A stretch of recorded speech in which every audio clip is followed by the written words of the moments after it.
రే కాస్త గ్యాప్ ఇవ్వండిరా. యుద్ధమైన 6 తర్వాత ఆపేస్తారు. మీరు మాత్రం ఒకటే ప్రేమించుకోవడం, రొమాన్స్ చేసుకోవడం, ఏదో మూలకి వెళ్ళిపోయి ఒకరి వల్ల ఒకరు కూర్చోవడం, పాముకోవడం, రాసుకోవడం ఇదే పని. ఇది తప్పిందా రెండోది నిబ్బా నిబ్బి మొగుడు పిల్లాల మాదిరిగా గొడవ పడటం, ఒకరిపై ఒకరు రంకెలు వేసుకోవడం. జీడిపాకం మాదిరిగా వాళ్ళ గొడవకి అడ్డు అదుపు ఉండటం లేదు.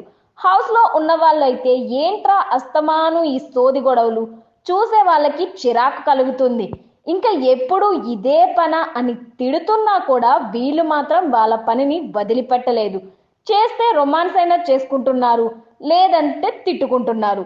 చౌదరి గారి అమ్మాయిని అలా తోస్తావా వీడియో ప్లీజ్, తెగ ఫీల్ అయిపోయిన నాగార్జున. అయితే ఈ వారంలో ఇద్దరి మధ్య చనువు బాగా పెరిగిపోవడంతో దాటాల్సిన హద్దులన్నీ దాటేసి ఇంకో అడుగు ముందుకేసి మ్యాన్ హ్యాండ్లింగ్ వరకు వెళ్ళింది.